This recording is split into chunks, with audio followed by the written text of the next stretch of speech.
السلام على حسين وعلى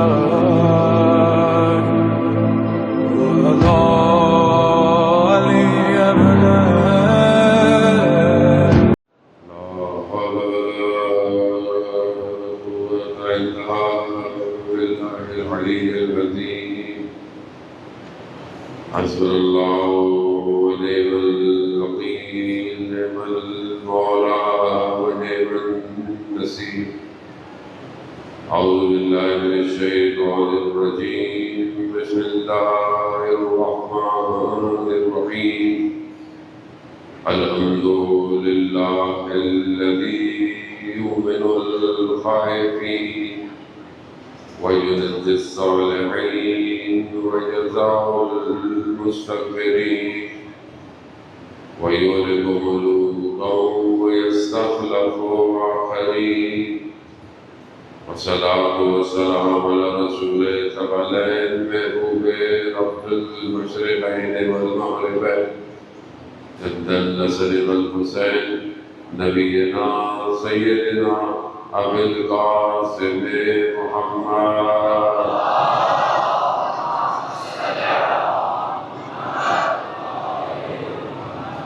وعلى آله الطيبين الطاهرين المعصومين، لا سيما بقية الله في الأرضين وفي أرواحنا لتراب مقدم الفداء. ولعنة الله على أعدائهم أجمعين. بسم الله الرحمن الرحيم. رب اشرح لي صدري ويسر لي أمري واحلل عقدة من لساني يفقهوا قولي. أما بعد فقد قال رسول الله صلى الله عليه وآله وسلم: إن الحسين مصباح الهدى وسفينة النجاة. صلوات عليه.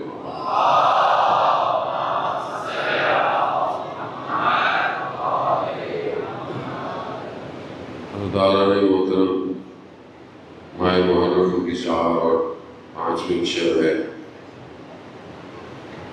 آہستہ آہستہ ہم وہاں پہنچ رہے ہیں کہ جہاں کربلا ایک ایسا واقعہ، ایک ایسی داستان بننے والی ہے جو قیامت تک کی انسانیت کو حیات اور زندگی کا درس دے گی.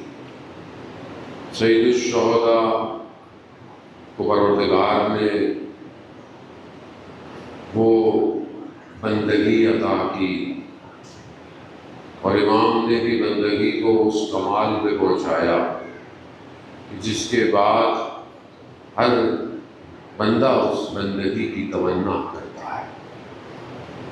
بندگی کے حقیقی معنی یہی ہے کہ جو کچھ ہے وہ سب خدا کا ہے. جو کچھ بھی تھا اسے سب کو خدا کی بارگاہ میں پیش کر دیا. اور یہی ہمارے لیے درس ہے زیادہ محترم. ویسے تو ہر چیز ہی، کربلا تو دیکھیں نا، کربلا میں کیسا معجزہ ہے کہ کتنے سال ہو گئے، 1400 سال ہونے کو ہے. آپ دیکھیں کہ کتنے بیان، کتنے کتابیں، کتنی گفتگویں، کتنے شعر، کتنے مرثیے، مگر کوئی تھک نہیں رہا. تھک نہیں رہا، بولے جا رہا ہے، لکھے جا رہا ہے، پڑھے جا رہا ہے، سنائے جا رہا ہے اور لوگ سن رہے ہیں. لوگ کبھی یہ نہیں آ کے کہتے کہ نہیں بات پرانی ہو گئی، وہی بات ہے مگر زاویے بدل بدل کر انسانیت کو بیدار کر رہی ہے. یہ امام حسین علیہ السلام کا کمال ہے ظالم. یہ جو ہدایت کا چراغ جب پیغمبر خود فرما گئے تو اس کا مطلب یہ ہے کہ یہ ہر دور کے اندر ہدایت دے گا. اور یہ مجلس و عزاداری ہمیں اسی طرف لے کے جاتی ہے. یہ جو مسکنسیپشنز ہیں آج کے دور میں کہ جہاں سوشل میڈیا اپنا بہت بڑا رول پلے کرتا ہے، چینلز ہیں، آپ دیکھ لیں سوشل ہینڈلز ہیں جتنے بھی، آج دیکھیں کہ پوری دنیا حسین حسین کر رہی ہے. آج آپ کو لگتا ہے انسٹاگرام بھی شیعہ ہو گیا، ٹک ٹاک بھی شیعہ ہو گیا، چینل بھی شیعہ ہو گئے. اس کی وجہ کیا؟ اس کی وجہ ہے ہمارا کوئی کمال نہیں ہے. یہ خود سید الشہداء کے سجدے کا کمال ہے۔ دنیا دیکھ رہی ہے کہ اگر باقی رہنا ہے تو اسی در سے اپنے آپ کو جوڑنا پڑے گا، لیکن ہم جو بچپن سے آ رہے ہیں اور بچپن سے یہاں سن رہے ہیں اور ہمارے آباء و اجداد سارے کام کر رہے ہیں، ہماری ذمہ داری چند قدم آگے کی ہے۔ ہم ظاہر ہے ہم پہلی کلاس کے امام حسین کی یونیورسٹی کے اسٹوڈنٹ نہیں ہیں۔ جو پہلی کلاس کا اسٹوڈنٹ ہے اس کے لیے ہے کہ اچھا امام حسین رسول کے نواسے تھے، اچھا پتہ نہیں تھا، اچھا کربلا میں یہ ہوا، پتہ نہیں تھا، وہ یہ پہلی کلاس کا اسٹوڈنٹ ہے۔ اچھا شیعہ جو ہے وہ خون نہیں ملاتے، یہ پہلی کلاس کا اسٹوڈنٹ ہے۔ ماتم یہ ہوتا ہے، یہ پہلی کلاس، ہم پہلی کلاس کے اسٹوڈنٹ نہیں ہیں۔ ہم اس فائنل کلاس پہ پہنچے ہوئے ہیں کہ جس کے بعد ہمیں خیمہ امام حسین میں دعوت دی جائے گی، یعنی ہم واقعاً اپنے آپ کو اس قابل، اس مقام تک لے کر آئیں کہ جہاں کے بعد جب ہمیں ملے تو بولا آؤ تم بھی امام کے خیمے میں آ جاؤ۔ اور وہ جو پردہ غیبت میں انتظار کر رہا ہے وہ اسی چیز کا انتظار کر رہا ہے کہ کب تک ہمارے ماننے والے پہلی کلاس میں رہیں۔ ان کو اپ گریڈ ہونا چاہیے، ان کو آگے نکلنا چاہیے، انہیں معاشرے کی ساخت کے لیے کچھ کرنا چاہیے، میرے لیے سوسائٹی کو ڈیولپ کرنا چاہیے۔ تو ہم ہمارا مجالس جانے محترم مجالس عہد ہیں، اس عہد کا جو پروردگار نے قرآن میں کچھ لوگوں نے جو جب کربلا میں بھی کوئی شخص گرتا تھا تو سید الشہداء اس کے پاس جاتے تھے اور جو ایک آیت کی سب سے زیادہ تلاوت فرماتے تھے وہ کیا تھا؟ من المؤمنین رجال، کہ لوگوں میں سے مرد کچھ لوگ ایسے ہیں کیا کر رہے ہیں جو اپنے عہد جو وعدہ کیا تھا اس کو نبھا چکے ہیں، اس کو نبھا لیا ہے، اور کچھ اس وعدے کا انتظار کر رہے ہیں، دوسرے اس کا انتظار کر رہے ہیں۔ تو وہ جو امام کے ساتھ تھے انہوں نے وعدہ نبھا دیا، اور جو اس راستے پر جاتے جا رہے ہیں اس وعدے کو نبھاتے جا رہے ہیں۔ ہم باقی ہیں، ہم ابھی اس وعدے کو نبھانے کے راستے پر ہیں، جب تک نبھائیں گے نہیں تب تک اسی راستے پر ہیں جائیں گے۔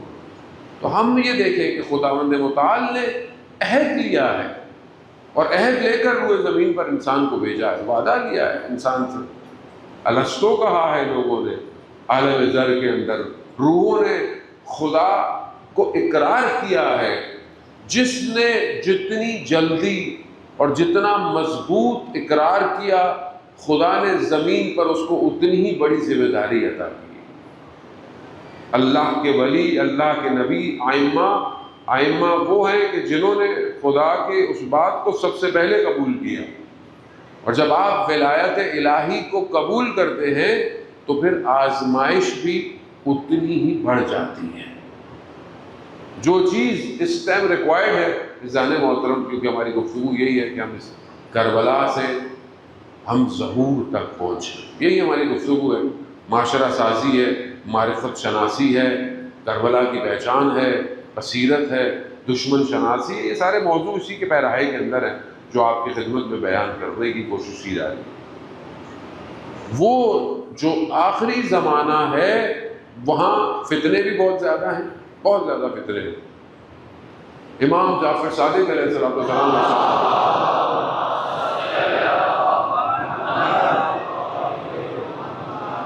امام ارشاد فرماتے ہیں کہ آخری زمانے میں فتنے ایسے ہوں گے، فتنوں میں انسان ایسے چیک کیا جائے گا جیسے کوئی چیز الٹ پلٹ کی جاتی ہے، یا چھاننی جس میں آپ ڈالتے ہیں، بہرحال پانی ڈالیں، کوئی بھی چیز ڈالیں، درود بھیجیں محمد والے۔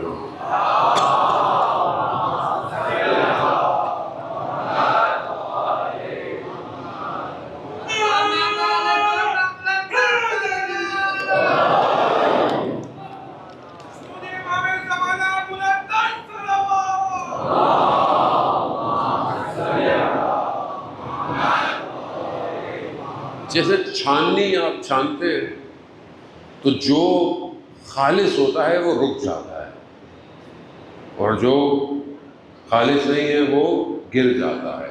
امام فرماتے ہیں آخری زمانے مومن فتنوں میں چھانا جائے گا، جو خالص ہوگا وہ رک جائے اور جو ناخالص ہوگا وہ گر جائے۔ یہ دور وہی ہے، فتنے کا دور ہے۔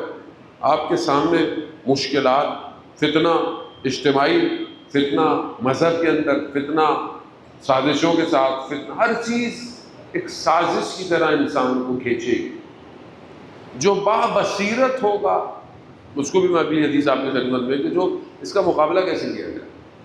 اچھا اب یہ کوئی دعا کرے کہ فتنے نہیں ہونے چاہیے تو کہتے ہیں یہ دعا نہیں کرنی چاہیے۔ کہیں دعا کرنی چاہیے کہ فتنہ ہو لیکن خدا ہمیں فتنے میں کامیابی دے۔ اس کی وجہ کیا ہے؟ کیونکہ جب تک فتنہ ہوگا نہیں مومن تراشا نہیں جائے گا، تراشا نہیں جائے گا۔ تراشنا بھی تو ضروری ہے۔ جب آپ معدنیات یعنی زمین کے پہاڑوں کے اندر سے کوئی پتھر نکالتے ہیں اور وہ کوئی قیمتی ہوتا ہے، اس کو بہتر کرنے کے لیے اسے بہت تراشا جاتا ہے، کاٹا جاتا ہے۔ یقیناً پتھر سے پوچھیں تو پتھر کو تکلیف تو ہوتی ہوگی، پتھر بھی بہرحال ہے تو اس کے اندر کوئی نہ کوئی جان وان تو ہوتی ہے۔ نباتات میں بول نہیں سکتا، کچھ نہیں کر سکتا، ذکر بھی کرتا ہے، یسبح للہ ما فی السماوات والارض، ہر چیز جو ہے وہ خدا کی تسبیح کر رہی ہے۔ لیکن تراشتے کیوں ہیں؟ تاکہ وہ بہتر سے بہتر نکلے۔ جتنا بہتر تراشا جائے گا اتنا ہیرے کی قیمت دنیا میں مہنگی ہوتی ہے۔ فتنہ جتنا مومن فتنے میں تراشا جائے گا اتنا اخلاص کے ساتھ وہ نکھر کر آئے گا۔ اور آپ دیکھیں نا، آج آپ تاریخ پر نگاہ ڈالتے ہیں تو آپ کو تھوڑے سے لوگ نظر آتے ہیں۔ کیوں نظر آتے ہیں؟ کیونکہ انہوں نے اس فتنے کے دور میں اپنے آپ کو تراشا ہے۔ آپ اینک لگائیں، صدر اسلام میں دیکھیں، آپ کو تھوڑے سے لوگ نظر آتے ہیں۔ کون ہے؟ میثم، مقداد، کمبر، بوذر، سلیمان، تھوڑے سے اور بھی نام ہیں، اسامہ، ائمہ، امام علی اور بھی اساتذہ ہیں۔ کیوں؟ ہزاروں کی تعداد میں کوفہ والے جنہوں نے امام کو بلایا، مگر چند لوگ کوفہ سے صرف امام کی خدمت میں آئے، چند لوگ۔ بہت سارے لوگوں نے تو خط لکھے اور جن کو امام نے خط لکھا وہ تو ویسے ہی تھوڑے سے تراشا جاتا ہے۔ تو تراشنے سے مت گھبرائیں کہ امتحان ہوگا، آزمائش ہوگی۔ دنیا امتحان کی جگہ ہے، دنیا آزمائش کی جگہ ہے۔ اگر آج آپ کے پیپرز نہیں ہو، میٹرک کے نہیں ہو تو آپ انٹر میں نہیں جائیں گے، انٹر کے نہ ہو تو آپ یونیورسٹی میں نہیں جائیں گے، یونیورسٹی میں نہ ہو تو آپ پی ایچ ڈی نہیں کریں گے، ایپٹیٹیوڈ ٹیسٹ نہ ہو تو آپ کا جاب کا انٹرویو نہ ہو تو آپ تراشے کیسے جائیں گے؟ تو آپ اپنی زندگی میں بھی تو ایسے ہی چل رہے ہیں، اپنی ظاہری زندگی میں بھی ایسے ہی اپ گریڈ ہو رہے ہیں۔ تو باتیں کائنات میں امام کو بھی اس مومن کی ضرورت ہے جو آزمائشوں سے گزر کر امام تک پہنچے گا۔ خوب اب ہمیں اپنے آپ کو دیکھنا ہے کہ بہرحال ہم اس دور کے اندر کیسے تراشے جائیں، کیا ہماری آزمائش ہو، کتنی ہماری آزمائش باہر سے نہیں ہوگی، اندر سے ہی ہوگی، اندر ہی سے ناپا تولا جائے گا۔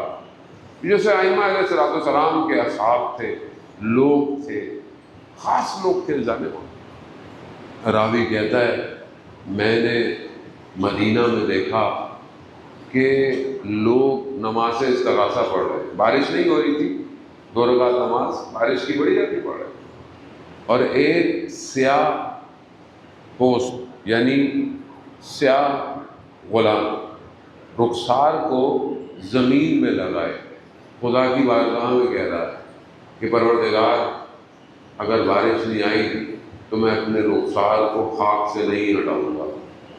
کہا بھی اس کی یہ بات پوری نہیں ہوئی تھی بارش شروع ہو گئی۔ وہ راوی کہتا ہے میں پریشان ہو گیا، اتنے لوگ نمازیں پڑھ رہے ہیں، اس سے نہیں ہوئی، اس کی ایک بات سے ہو گئی۔ کہا میں نے اس کا پیچھا کیا، یہ ہے کون؟ کہا میں نے اس کا پیچھا کیا تو دیکھا وہ چھٹے امام کے جانوروں کو سنبھالنے والا غلام تھا۔ امتحان اور آزمائش میں اپنے آپ کو غلام ہے، امام کا غلام ہونا آسان کام نہیں ہے، مگر کس مقام پہ پہنچا ہوا ہے۔ ہمارے حدود صرف سامنے تک، نگاہیں دیوار تک، ہمیں اس کے ادھر نظر نہیں آتا، ہم نے کبھی کوشش ہی نہیں کی، ہم کبھی تصور بھی نہیں کر پا رہے کہ ذہن کہاں پہنچ سکتا ہے، ذہن کس عالم میں جا سکتا ہے۔ آئمہ کے جو اصحاب ہیں، اب آسان تو نہیں کہ ظاہر ان جیسا تو کوئی نہیں ہو سکتا، لیکن وقت کے امام کو بھی تو صحابی چاہیے۔ اب ہم بڑے آرام سے پیچھے ہو جاتے ہیں، مولانا 313 کہاں، ہم کہاں؟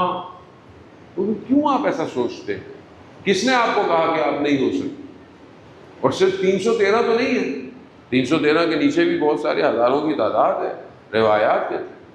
روایات کہتی ہے کہ ابھی بھی امام کے ساتھ کچھ لوگوں کا حلقہ موجود ہے، کچھ لوگ واقعات میں کئی دفعہ آپ کی خدمت میں ذہن محترم بیان کر چکے۔ جنگ کا واقعہ ہے، فرسٹ ورلڈ وار کا کہتے ہیں واقعہ، اور ڈاکٹر ہے ایک، اس نے اس بات کو آیت اللہ شمس الدین نے اپنی کتاب میں، جو وہ بیجر کے شاگرد ہیں، انہوں نے اس ڈاکٹر سے بات کو کوٹ کیا ہے، فرسٹ یا سیکنڈ ورلڈ وار کا واقعہ ہے غالباً۔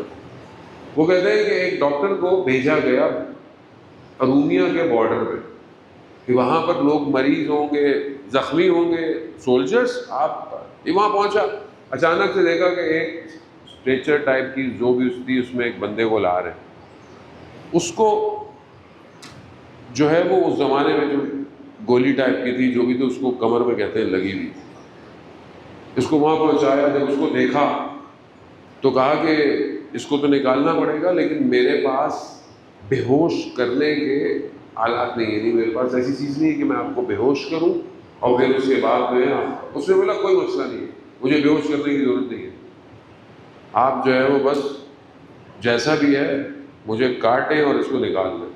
تو اس نے بولا تو تکلیف نہیں ہوگی؟ کہا کچھ نہیں، میں بس۔ تو وہ بیٹھ گیا اپنی پیٹھ کر کر، تو میں نے دیکھا کہ وہ کچھ ذکر کر رہا ہے، اور اس کے ذکر کی وجہ سے زمین پر روشنی ہو رہی۔ میں نے کاٹا، اس کو کوئی تکلیف نہیں ہوئی، میں نے نکال لیا، پھر وہ لیٹ گیا۔ میرے لیے بہت تعجب کی بات تھی کہ بندہ ہے، بہرحال کو تکلیف تو ہونی چاہیے۔ میں نے کچھ نہیں پوچھا اس سے، کہا کچھ دیر گزر گئی تو جو بٹالین فوج کا ہیڈ تھا اس نے مجھے بلایا، کہا ڈاکٹر ہمارے پاس خبر پہنچی ہے انٹیلیجنس سے کہ دشمن رشیا تھا اس وقت اس طرف، کہا اس کی فوجیں انٹر ہونے والی ہیں، تو بغیر بتائے فوج کو پیچھے کر لو ورنہ بھگدڑ مچ جائے گی۔ اس نے کہا ٹھیک ہے۔ کہا مجھے پتہ نہیں کچھ ہوا، میں نے جا کر یہ بات اس بندے سے کہہ دی ایسی، تو اس نے مجھے کہا کہ پریشان مت ہو، کچھ کرنے کی ضرورت نہیں ہے، فوج واپس چلی جائے گی۔ اب جب میں نے کہا تو مجھے تھوڑا سا تھا، کیونکہ یہ شخص تھوڑا لگتا تھا، تو میں نے اس کی بات پہ یقین کیا، اور میں نے جا کر اس بٹالین کے ہیڈ کو بولا۔ اس نے مجھے بولا کہ ایسے ہی کہہ رہا ہے، اس کو کیا پتا؟ اور واقعی تھوڑی دیر گزری، پھر خبر آئی کہ فوج پیچھے جا چکی۔ اب میرے لیے بہت تعجب ہو گیا کہ یہ کون ہے، تو میں اس کے پاس گیا کہ ایک آپ کو میں نے آپریٹ کیا، دوسرا یہ خبر کہاں سے آئی، آپ کون ہیں؟ اس نے کہا کہ میں وقت کے امام کے ساتھ ہوتا ہوں، وقت کے امام کے ساتھ ہوتا ہوں، اور ہر جگہ کوئی نہ کوئی اپنی نوکری دے رہا ہے، اور یہ رجال الغیب ہے، یہ کتابوں کے اندر موجود ہے، رجال الغیب امام زمانہ کے ساتھ ہوتے ہیں، اور یہ عام لوگ ہوتے ہیں، کوئی ایسے نہیں ہوتے، عام لوگ ہوتے ہیں، اپنے وقت کی ڈیوٹی پوری کرتے ہیں، اس کے بعد ان کا انتقال ہو جاتا ہے، پھر کوئی اور آ جاتا ہے۔ بہرحال یہ واقعہ اور طولانی ہے کافی، پھر آگے کیا ہوا اور اس کے بعد کیا ہوا، ڈاکٹر نے کافی ڈیٹیل بیان کی۔ رجال الغیب ابھی بھی اصفہان کے قبرستان کے اندر رجال الغیب دفن ہے۔ اپنے آپ کو انسان اس قابل کرے، کیسے کرے؟ امام جعفر صادق علیہ السلام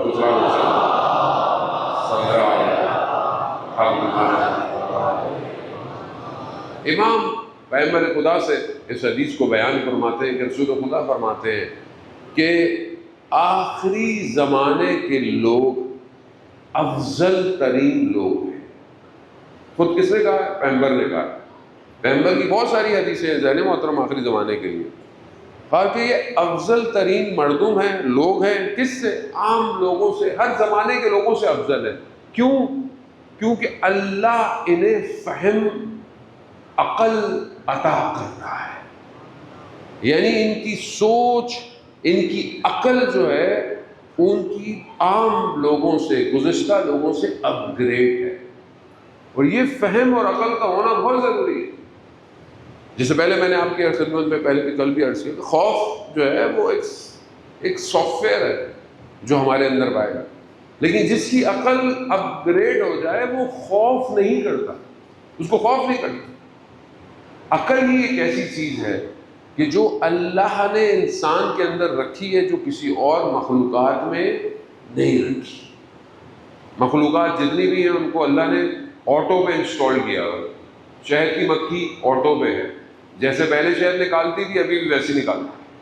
ابھی شہد کی مکھی بیٹھے ہوئی کمپیوٹر پہ نہیں کوڈنگ کرتی کہ چلو بھائی شہد آ جائے، ایسا کچھ نہیں کر رہے، وہ وہی کر رہی ہے جو کرتی تھی۔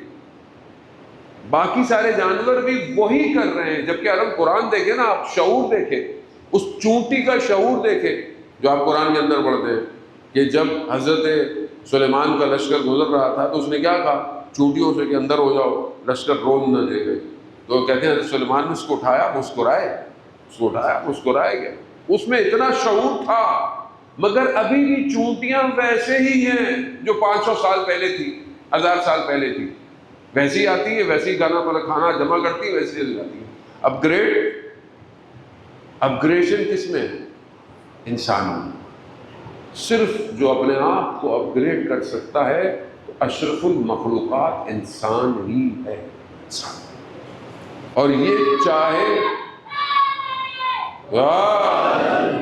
انسان اگر چاہے تو عالم کو تسخیر کر سکتا ہے، یہی راستہ ہے جانے والا۔ وہ سب سے پہلے انسان بہرحال پہچانے کہ کس کے لیے زندہ ہے۔ کرامات دکھانا، کچھ ایسا کر لینا، یہ کوئی کمال نہیں ہے۔ کوئی بولے پانی پہ چڑھ رہا ہے تو پانی میں تو کیڑے بھی چلتے ہیں، ہواؤں میں اڑا ہوں، ہواؤں میں تو پرندے بھی اڑتے ہیں، یہ کمال نہیں ہے۔ کمال بندگی ہے، بندگی، اطاعت کمال ہے۔ وہ اطاعت مردہ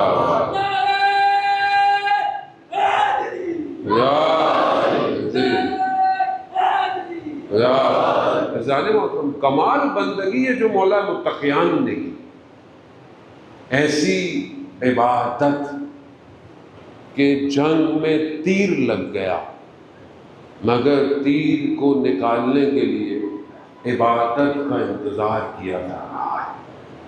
کیوں؟ کیونکہ امام سے بہتر خدا کو کوئی نہیں جانتا۔ ایسا سجدہ، ایسی عبادت، زندگی خدا کے لیے۔ مولا کائنات خود فرماتے ہیں کہ جو ہمارا ساتھ دے، 3 طرح کے لوگ ہیں کہاں جو ہمارا ساتھ دے، یہ حدیث پیغمبر سے بھی ہے۔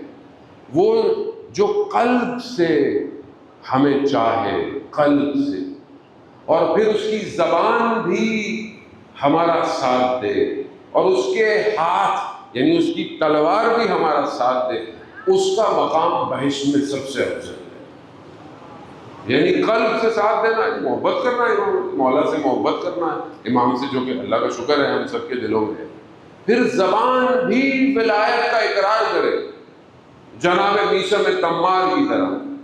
وقت آخر تھا نا، امام نے کیا کہا، میثم وقت آئے گا، نیزے گھونپے جائیں گے، زبان کاٹی جائے گی۔ جناب میثم نے یہ نہیں پوچھا کب، کیوں، کیسے، کہا مولا اتنا بتا دے، کیا میں اس وقت حق پہ ہوں گا؟ کہاں میثم حق پہ ہو گئے۔ ساری زندگی کہتے ہیں اسی درخت کو پانی دیتے رہے جس پر دار پر لٹکایا جانا۔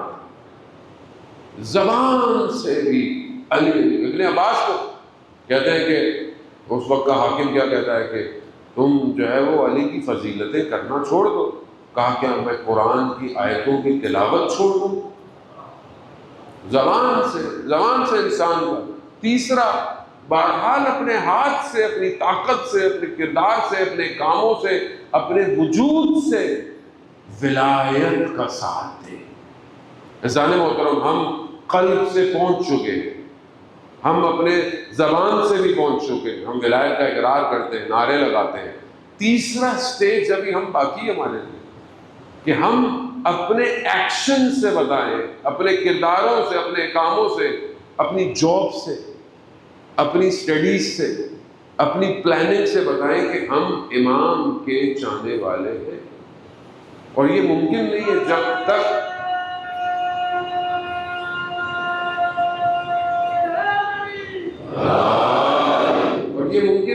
جب تک ہم اپنے آپ کو اس نہج پر لے کر نہیں جائیں۔ اب آپ دیکھیں کیسے کیسے لوگ تھے۔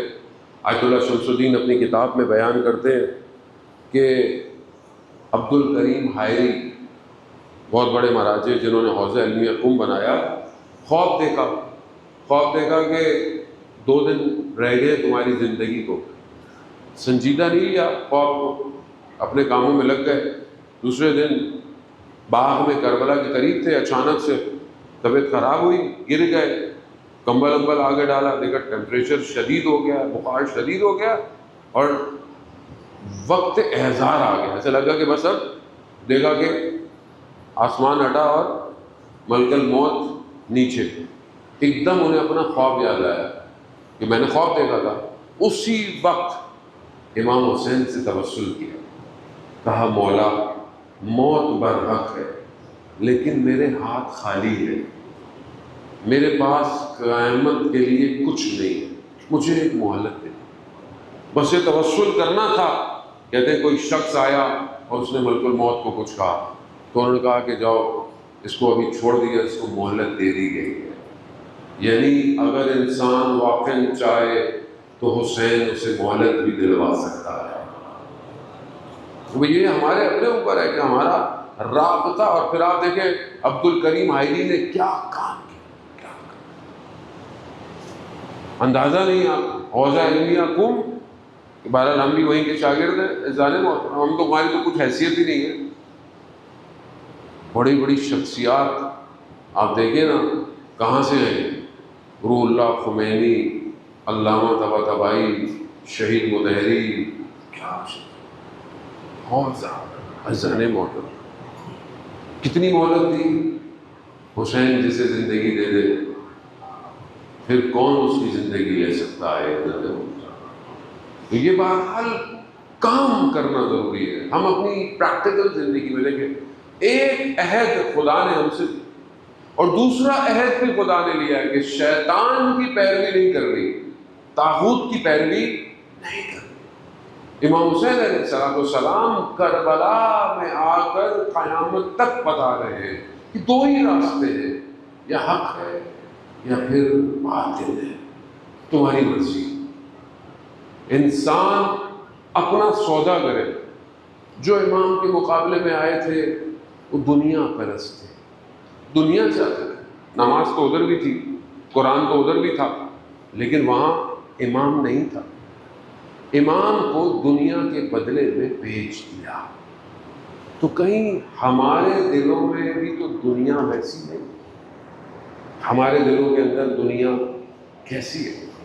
یہ خود دیکھیں، کوئی بھی آپ کے بارے میں کچھ نہیں کہہ سکتا۔ میں دوبارہ آئیے حدیث میں دیکھیں کہ جس دنیا کے لیے ہم اتنی محنت کرتے ہیں، جس دنیا کے لیے ہم اتنی اسٹرگل کر رہے ہیں، دنیا کی حقیقت کیا ہے؟ امام علی علیہ السلام نے ارشاد فرمایا،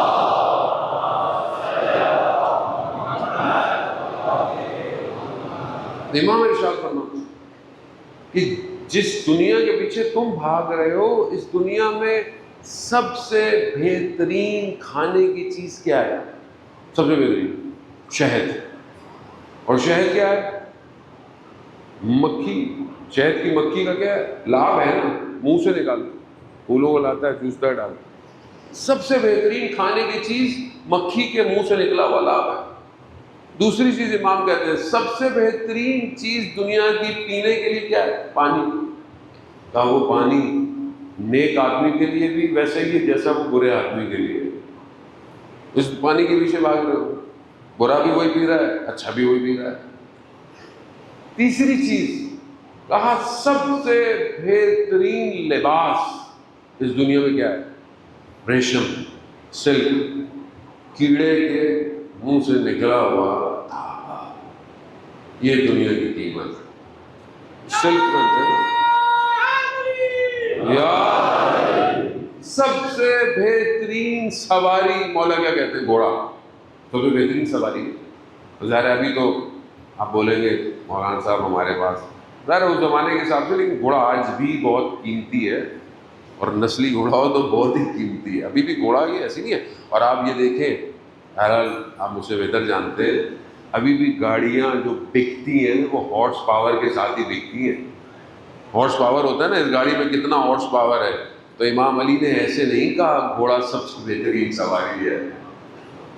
سب سے بہترین سواری گھوڑا، اور اسی پر سوار ہو کر لوگوں کا قتل کیا جاتا ہے. امام فرماتے ہیں یہ دنیا بہترین لذت شہوت کی کیا ہے، امام نے اس کو بھی ڈیفائن کیا. وہ ہر چیز اذان محترم، دنیا کی بہترین چیز کیا ہے؟ یہ ہے. اس دنیا کے پیچھے بھاگو. امام نے دنیا تمہیں کیا دے گی؟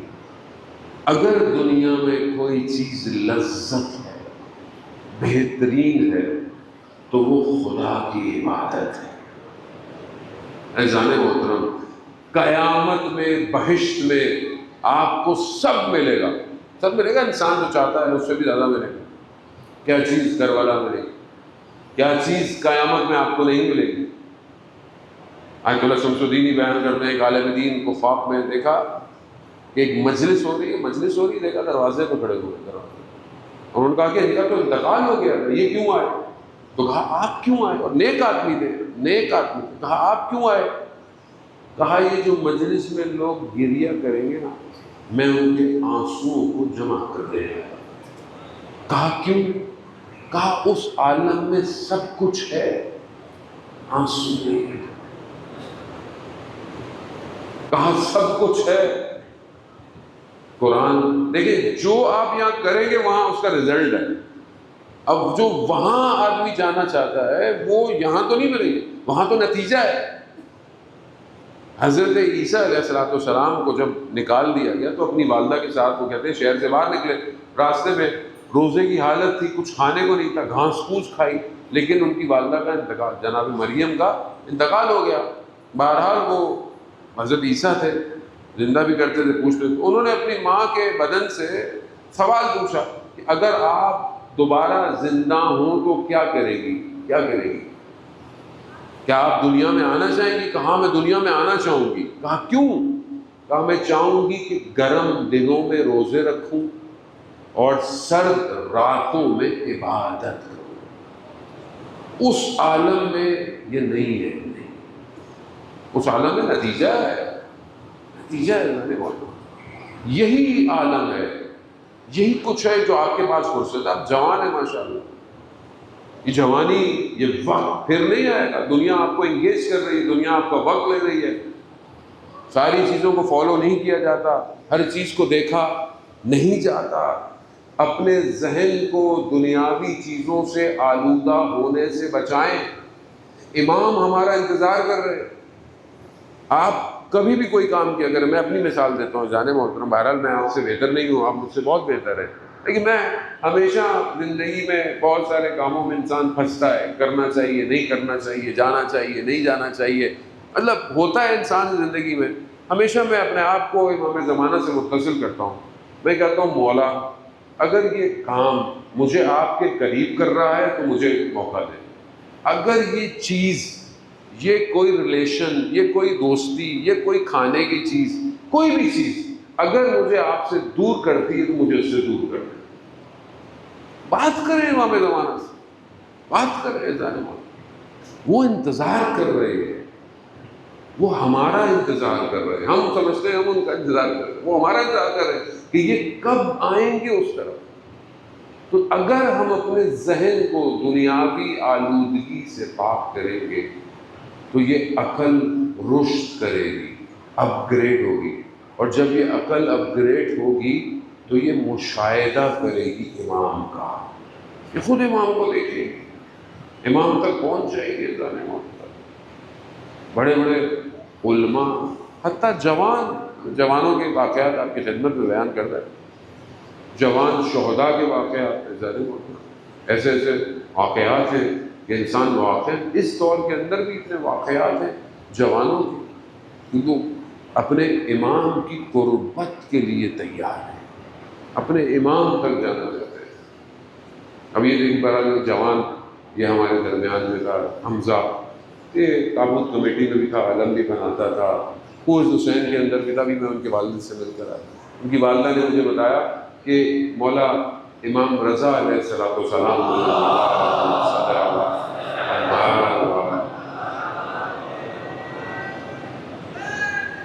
یا امام کی ولادت تھی، تو اس نے ارے ولادت ہے تو حرم دیکھا ہوگا، تصویر دیکھی ہوگی، ویڈیو، تو کہا اس کا بڑا دل چاہا، کہا مجھ سے صبر نہیں ہوتا کہ میں مولا کی زیارت پہ جاؤں، اور بس کہتے ہیں اسی شام کو اس کا ایکسیڈنٹ ہوا اور وہ انتقال کر گیا۔ تڑپ چاہیے، یقیناً وہ ہم سے اچھی جگہ پر ہے۔ میں نے ان کے والدہ نے بولا وہ ہم سے اچھی جگہ پر ہے، ہم پھنسے ہوئے۔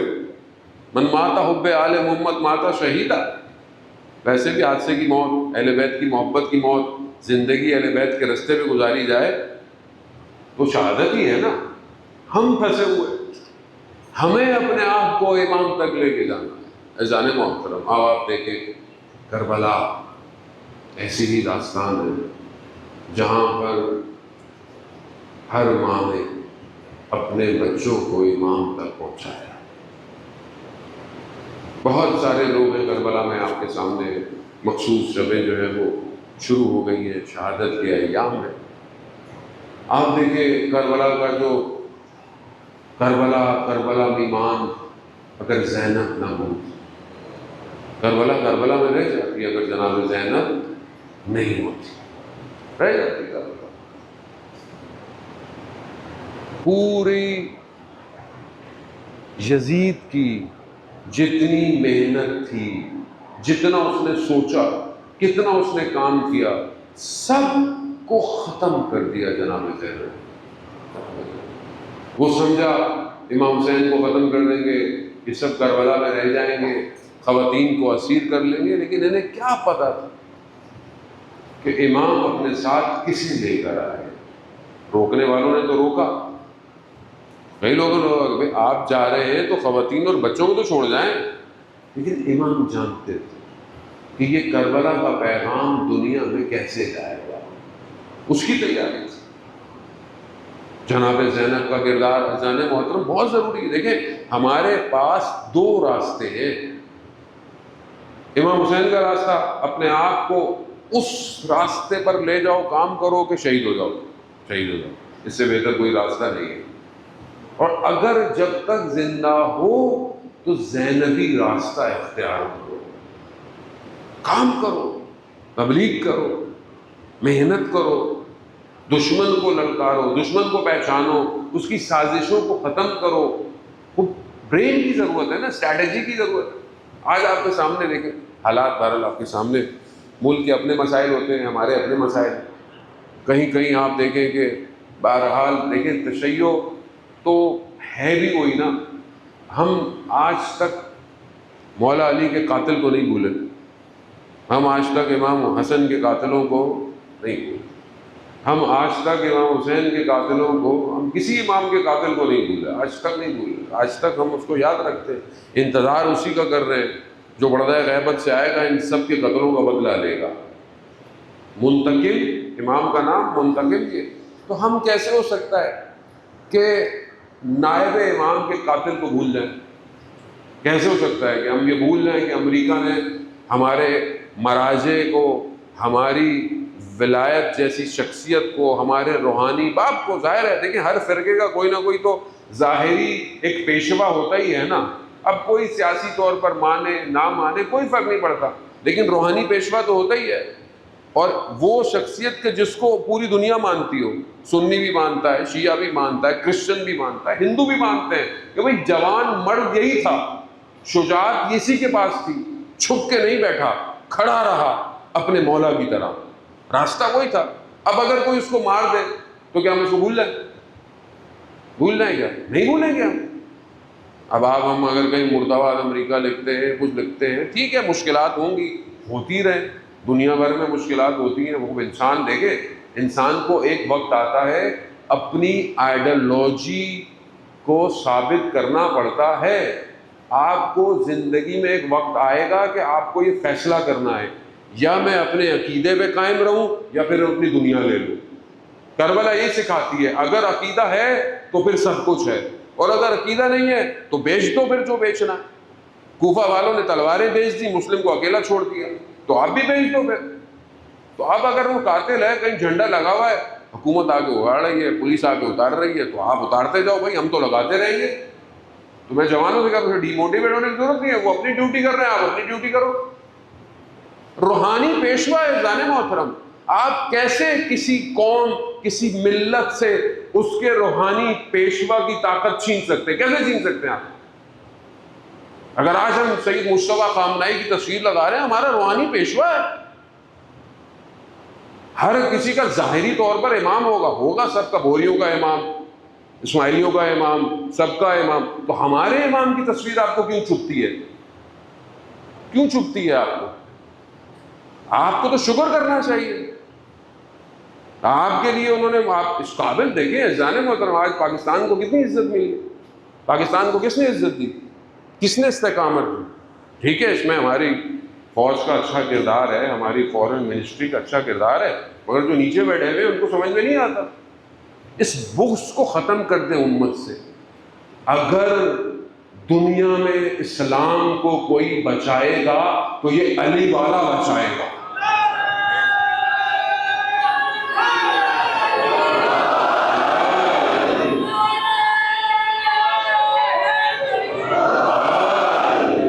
اس کو سمجھنے کی ضرورت ہے۔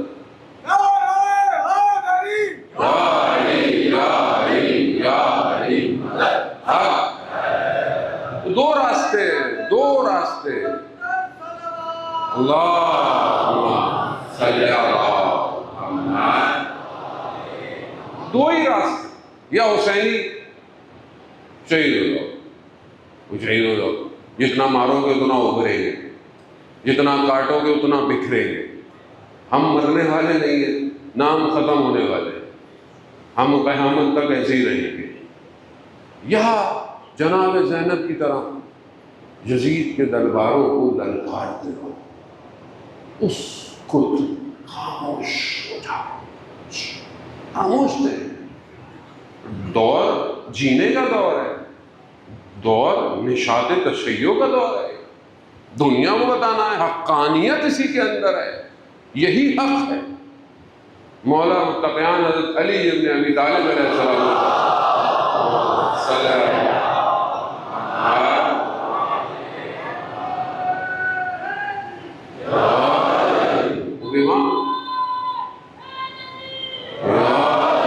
امام نے فرمایا کہ جنت میں کوئی داخل نہیں ہو سکتا، یا جنت میں صرف وہ داخل ہوگا جس سے ہم پہچانتے ہوں گے، جو ہمیں پہچانتا ہوگا، تو کوئی داخل نہیں ہو سکتا۔ یعنی امام کو ایسا نہیں ہے کہ آپ بولے میں امام کو نہیں، محبت دونوں طرف سے۔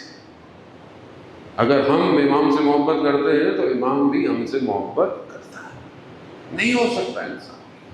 اور جو جنت کے سردار ہوں ان کو پہچاننا بہت ضروری ہے۔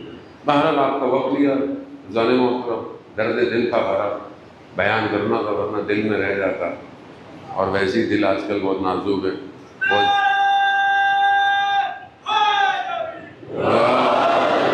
جناب زینب سلام اللہ علیہ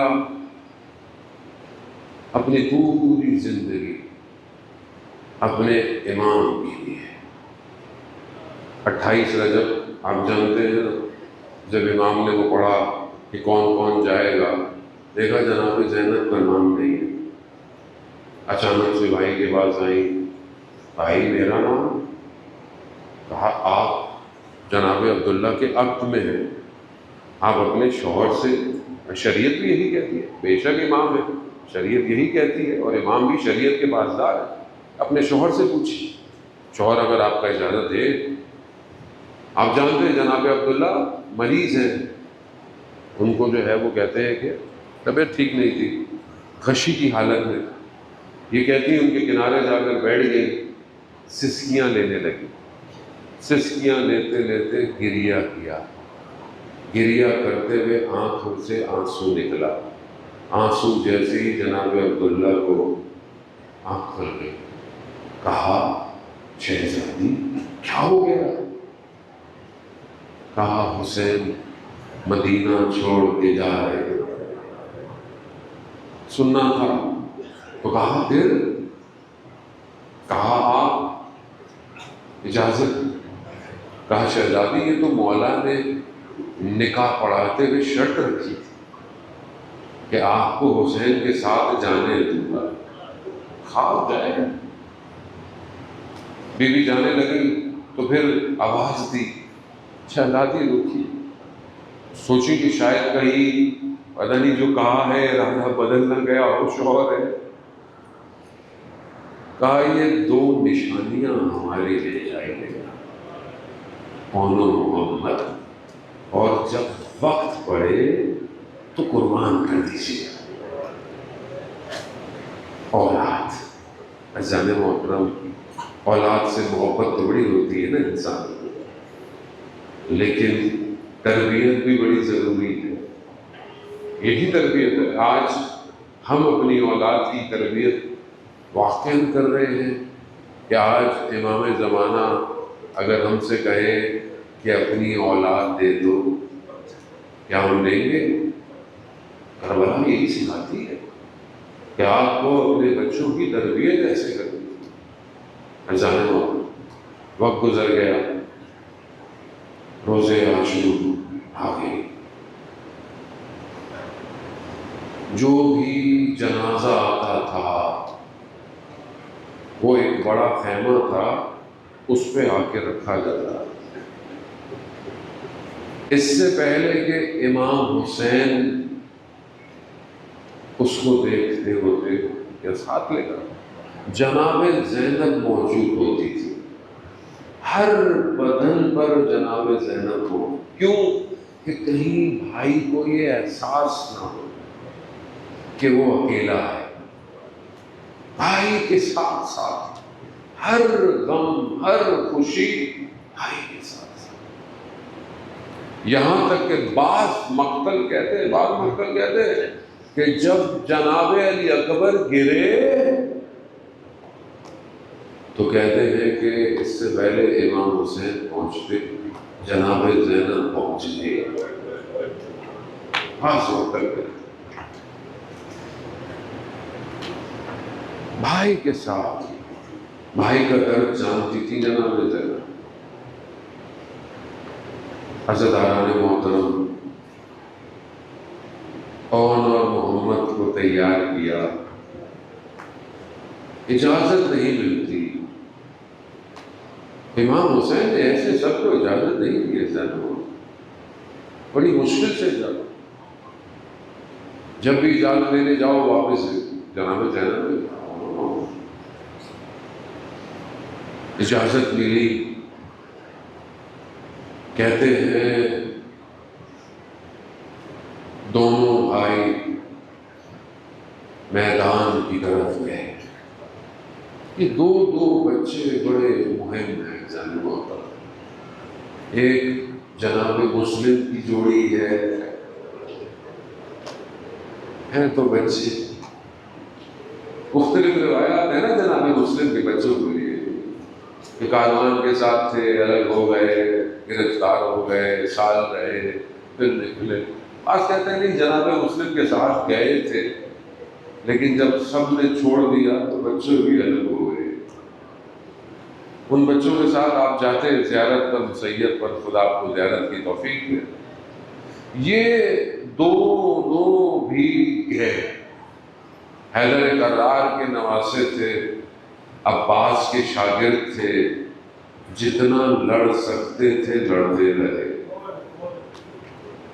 مگر تھے تو بچے، کتنا لڑتے گر گئے زمین پر۔ اپنے امام حسین کو کہتے ہیں پہنچایا، امام حسین پہنچے، جیسے ہر بدن پہ پہنچتے تھے پہنچے۔ ہر بدن کو لانا مشکل تھا، آسان کسی بدن کو لانا نہیں تھا، لیکن بہن کے بچوں کو لانا بڑا مشکل ہو گیا۔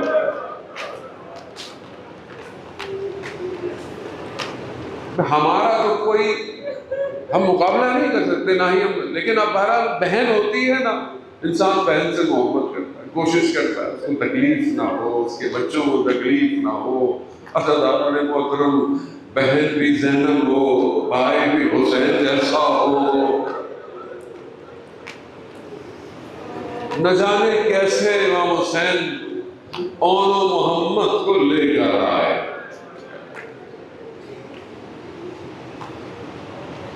اہل حرم نے، خواتین نے آواز دی کہ پہلے تو جناب زینب فوراً آ جاتی تھی، ابھی جناب زینب نظر نہیں آ رہی، تو یہی سوچا کہیں خیمے میں بے ہوش گری پڑی ہوگی۔